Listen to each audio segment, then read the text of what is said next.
QuaranJazz. Listen while you're home.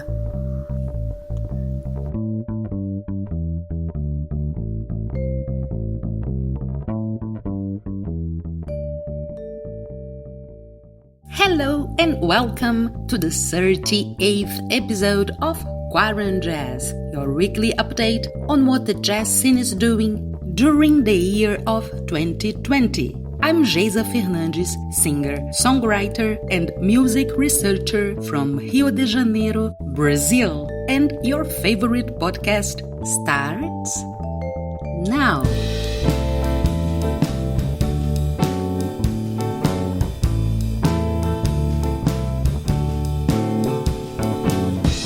Before I introduce you to this week's guest, I would like to remind you that there are several ways to contact me, and they are all listed in the description of this episode. You will find a link to my webpage, geisafernandes.com, a directly link to my mailing list. I just need your email and your name, and voila, you are part of my community and you will get free regular content from me. Maybe you prefer to contact me through a social network. In this case, I would recommend you the group The Touring Jazz Musician on Facebook. It's a community that I've created to spread information on jazz festivals that accept submissions directly from artists. Got interested? The Touring Jazz Musician on Facebook. Join the discussion. You will also find a link to the Social Distancing Festival, first hour partner of QuaranJazz, a great call for action that started back there in March. Check out this amazing initiative. And last but certainly not least, you'll also find a link to the QuaranJazz playlist on Spotify with all the songs included in the episodes and some extra surprises. Let's check what is new this week on our QuaranJazz playlist on Spotify. There we go. No talk, all jazz.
You just got a taste from Inside Rivers, a tune by my guest this week in QuaranJazz. From England, Martin Archer, multi-instrumentalist, composer, and with a quite long career also as a record producer. His label, Discus Music, has recently released its 100th record, and we are also going to talk to the artist whose project was represented in this very special edition. As you've already realized, my dear listener, this is a very special episode of QuaranJazz. Stay tuned!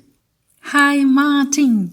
Thank you very, very much for your participation in QuaranJazz. I know you have a lot to tell us, so let's start. And as usual, I would like you to tell our listeners a little bit about your story, your musical influences. Hi, my name's Martin Archer. I'm an instrumentalist, composer, improviser and record producer. And I'm based in Sheffield, which is in the north of England. I run a label called Discus Music, which has been around since the 1980s now. Mm-hmm. In terms of my own musical influences, I started listening to jazz as a teenager, borrowing records from my local record library, and starting off with the obvious greats, Miles, Mingus, Rollins, etc. But pretty quickly I discovered what would become a lifelong influence on me, which is basically the music of the 1970s black American avant-garde, starting off with Shep and then moving on to artists like the Art Ensemble of Chicago, Anthony Braxton, Henry Threadgill, Leo Smith. Those are the artists who've had the most lasting impact on my own jazz playing over the decades. That's basically what I'm interested in listening to and what I like to aspire to as a player myself. But growing up in the 1970s, I was equally enthusiastic about progressive rock music, initially with bands like Soft Machine, Gentle Giant, Magma, but then discovering more experimental rock music sounds through Henry Cow, Faust and Can.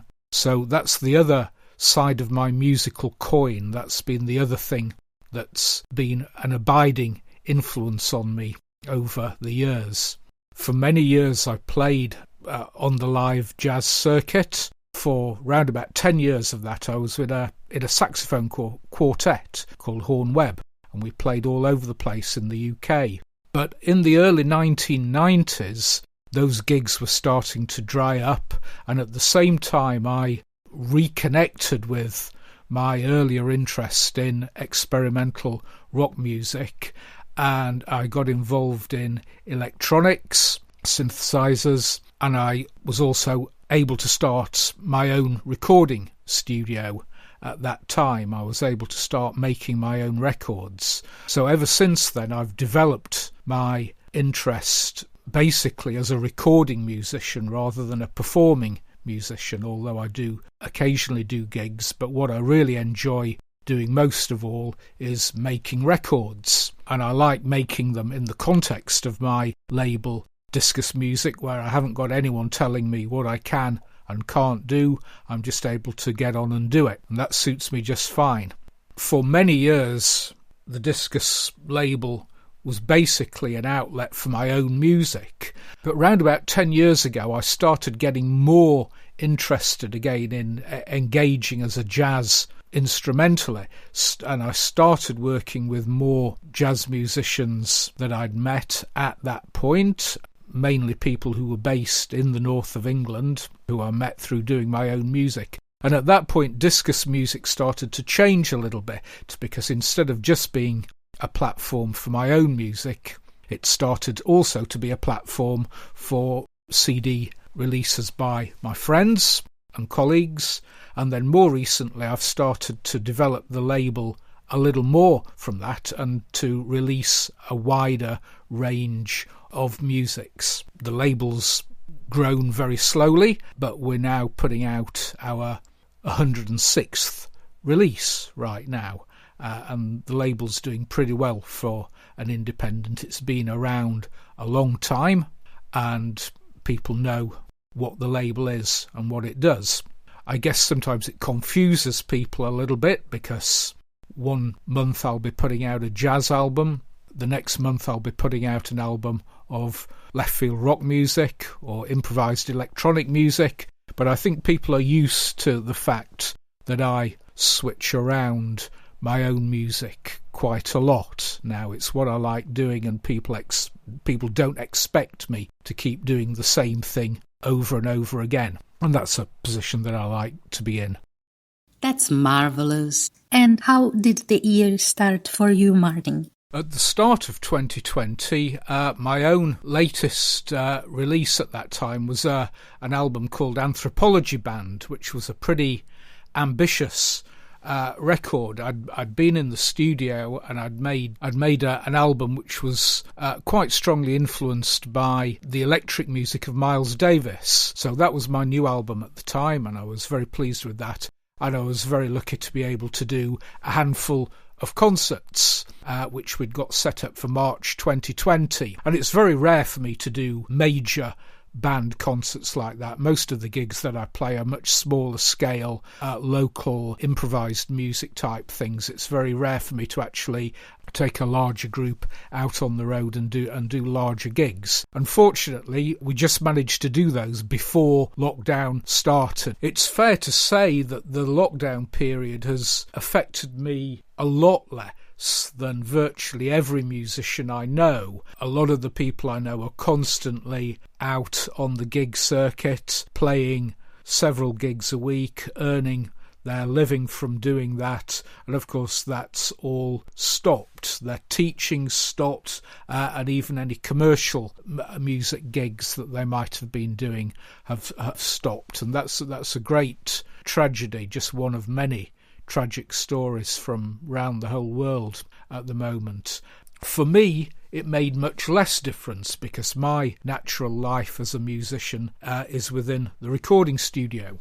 So what I was able to do once lockdown started was to concentrate on catching up some of my own studio projects, but I also took it as a cue to really accelerate releases by other musicians that I was putting out on the label. So that might not have happened as quickly if it hadn't been for lockdown. So I put out a release of solo percussion music by Walt Shaw. I put out an album by the guitarist Craig Green, an American guy, called Love Notes in Binary Code. I had an album come out by my colleague Hervé Perez, an electronic album. I put out a music by a percussionist called Martin Pine, who made a solo album for percussion and vibraphone. I put out an album that I'm going to tell you more about in a little while, solo piano music by Dirar Kalash. Mm-hmm.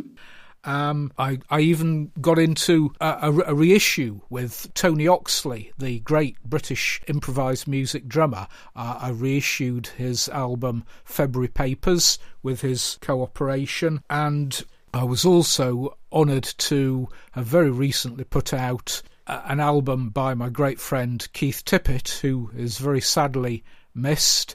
I've put out an album called The Monk Watches the Eagle, which is a recording of choral work that he composed. So that's a lot of stuff that I just might not have had time to do if I'd been more involved in live music in this period. So lockdown really has been an opportunity for Discus Music to accelerate as a platform for other people's music. And of course, during that same period, I was able to finish a few of my own things. So that's a whole lot of stuff I'm telling you about very quickly, and the best thing to do is to go on to Bandcamp and find Discus Music on there, and you'll be able to see and hear everything that I've been doing recently. Wonderful. And what about your own music? Regarding my own music, I've been able to do quite a lot this year from my own studio. We finished an album by one of my main groups, which is an 8-piece improvising rock music, an electronic music group called the Orchestra of the Upper Atmosphere. We've completed our 5th album during lockdown. My other main group is a trio called Das Rad, which again is a left field rock music group, I guess going in a krautrock kind of direction.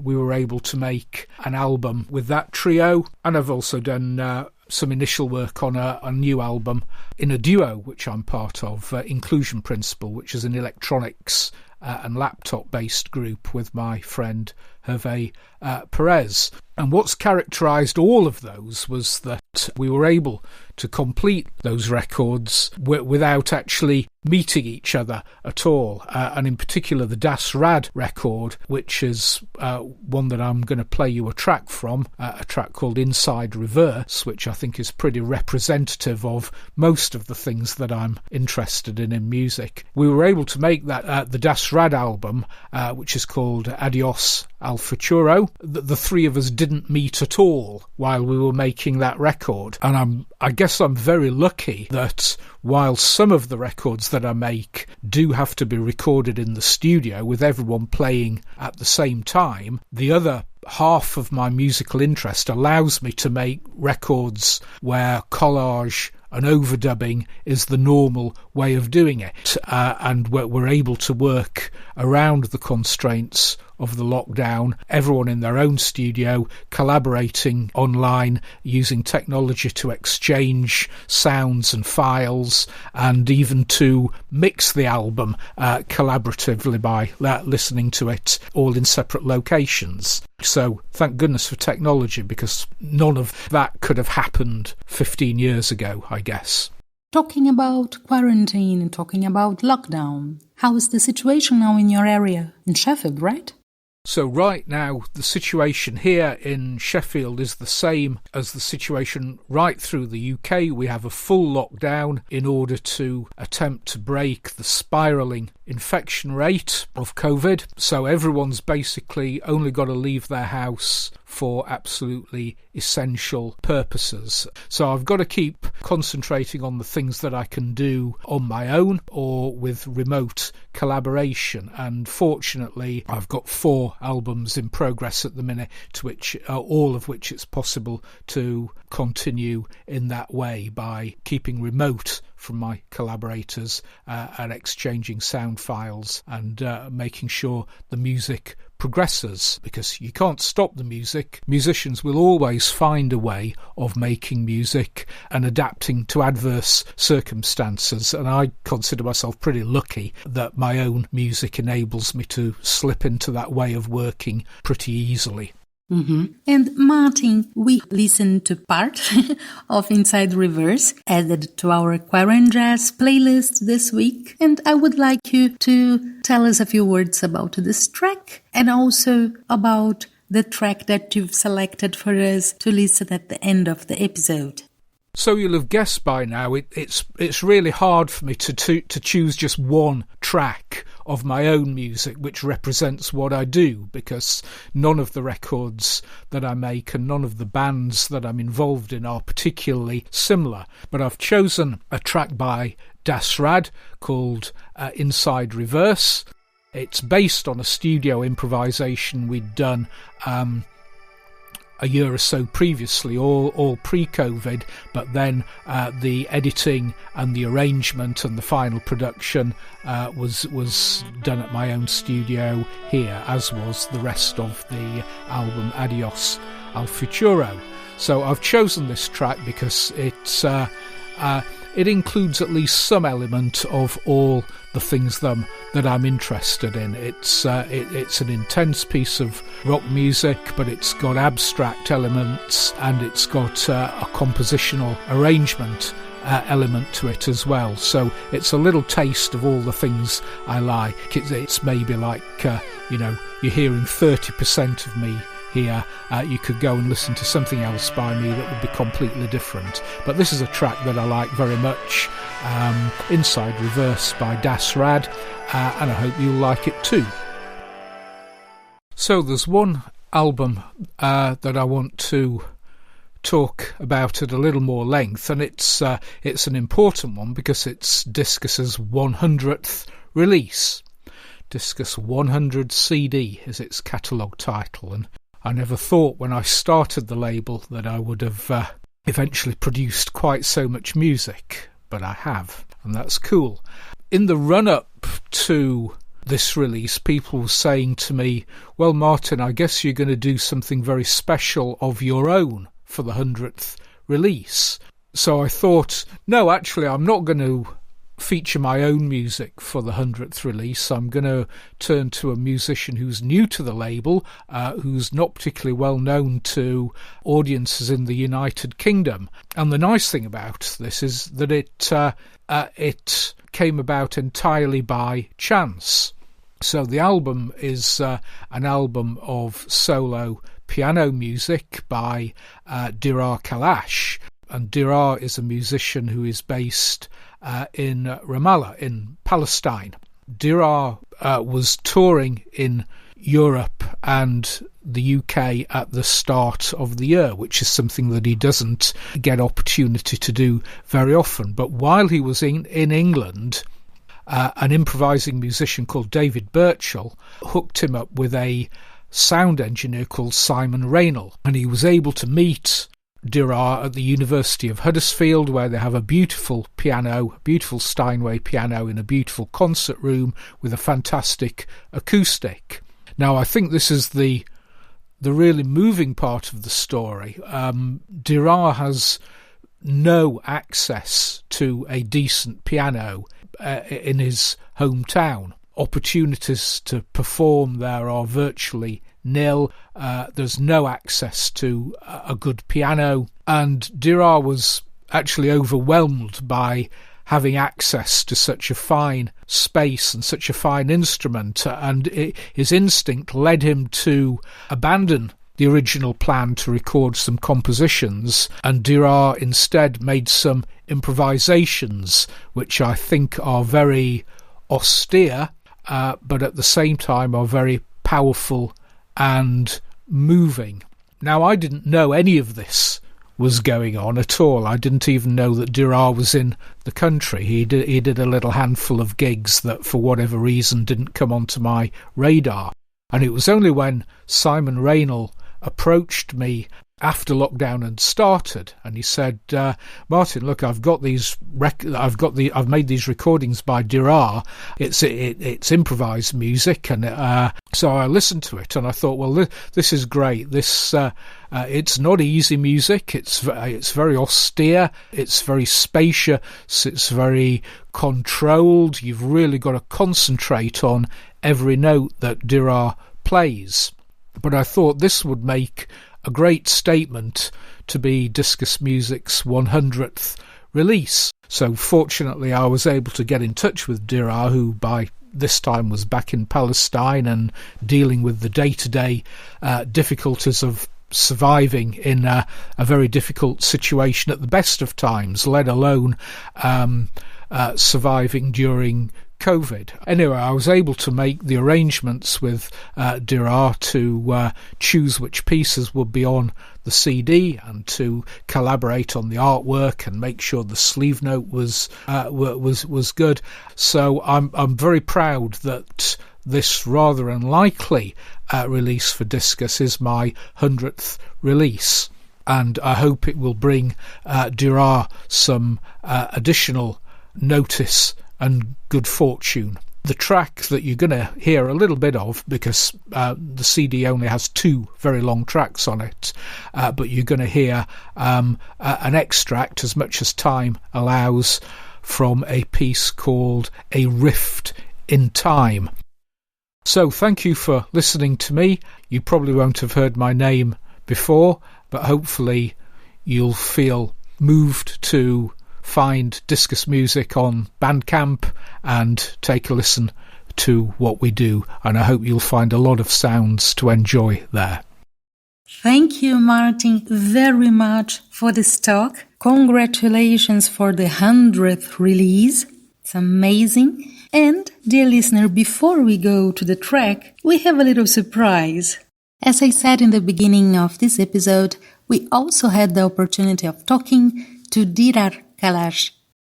Hi, Dirar. Thank you very much for finding the time for talking to us, taking part in this double treat episode. Thank you very much indeed. So, I would like you to tell us about your story and the story of this album. I'm Dirar Kalash from Palestine. I'm based between Palestine and Berlin. I've did my studies in the Netherlands in sonology.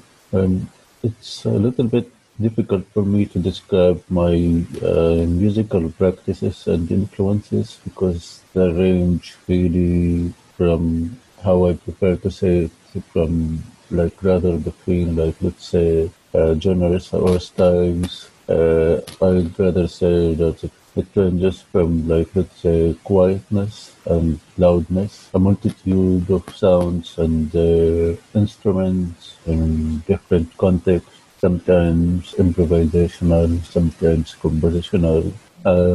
I think like comes naturally through being exposed to a wide range of musical artists, from, let's say, Sandra, Albert Eiler, and also Stockhausen, Martin Feldman. It's really, let's say, wide-ranging influences. How was the beginning of 2020 for you, Dirar? How did the year start? Ironically enough, this year really started very well with like literally the first 2 weeks were full of concerts and recording sessions for different projects, also like some solo and some with groups of people. It was also the time where Quietude, my last album was recorded in Manchester. Somehow I had to leave for Palestine by the end of February for some work that was supposed to happen there, and then the lockdown started. like started to get cancer and things like that. So from then on, like let's say from mid-February until now, um, as as it is for everybody else, musicians and non-musicians, it's been really chaotic and hectic. Of course, no gigs, no recording sessions, nothing of that up until now. So, I mean, it's really affected me mostly because I'm rather like more active as a performer and like in the context of live concerts. So, been like 8 or 9 months with no concerts, and it also somehow makes it more difficult in terms of, like, let's say, internet collaborations and live streams, which are somehow common now.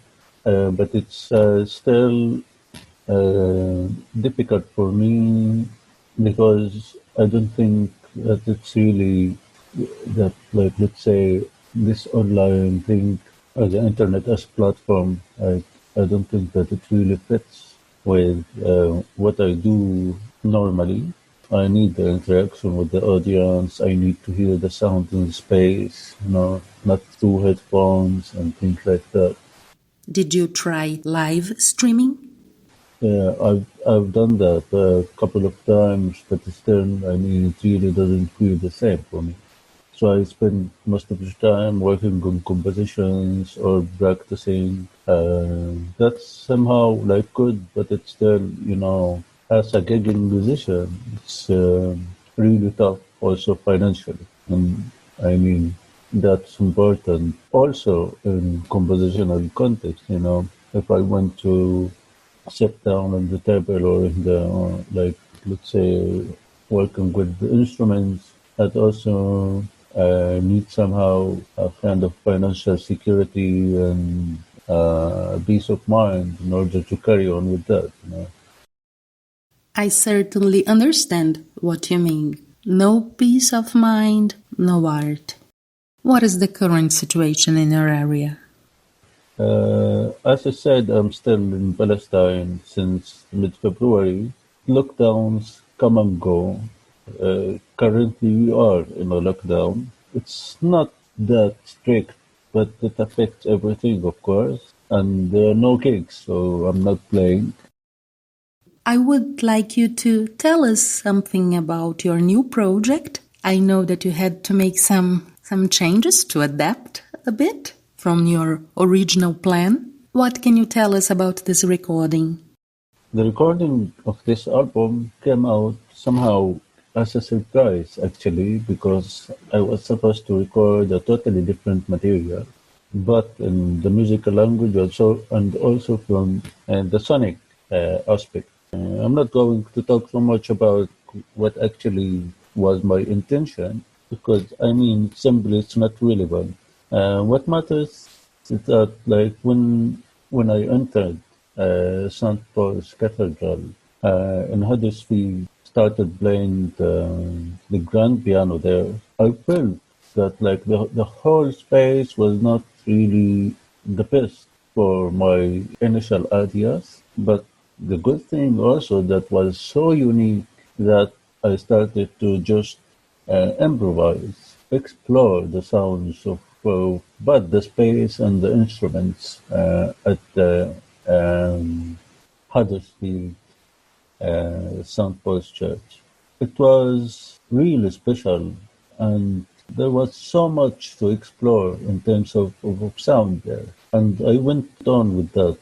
I just sat on the piano and we started recording, and it was, I think, 4 hours of playing, which were really special for me also, because I mean, it was the first time that I played such a fine instrument. As a musician, I always thought that you can do anything with any instrument you can play, and I really uh, don't have this approach to the prestige of instruments. But I can't hide the fact that it was really a very unique instrument and very unique space, which was like really special in terms of what it could offer me, in terms of means and material to work with, in terms of sound and in terms of musical ideas also. All right. Thank you, Dirar, so much for your participation in QuaranJazz. Thank you, Martin, too. Really appreciated having you guys here. And thank you, my dear listener, for staying with us. This was the 38th episode of QuaranJazz.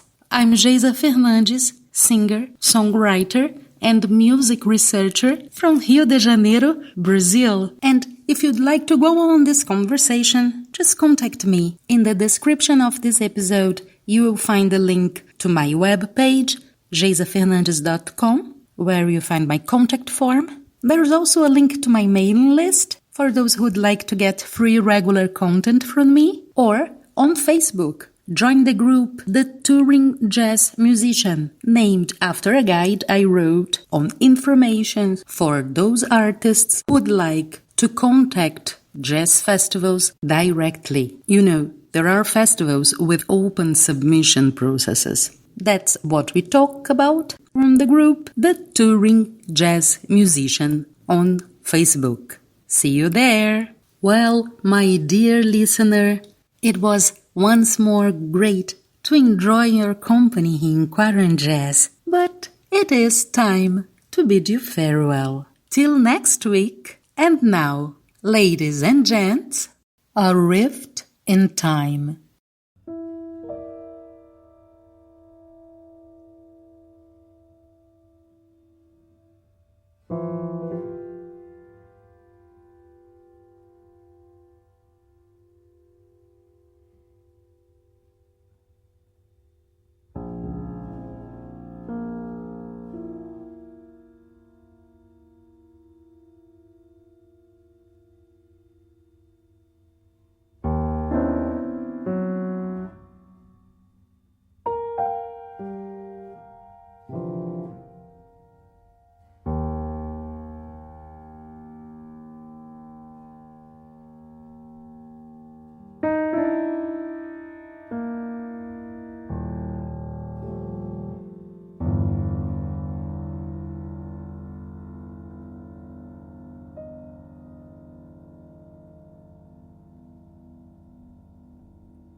QuaranJazz.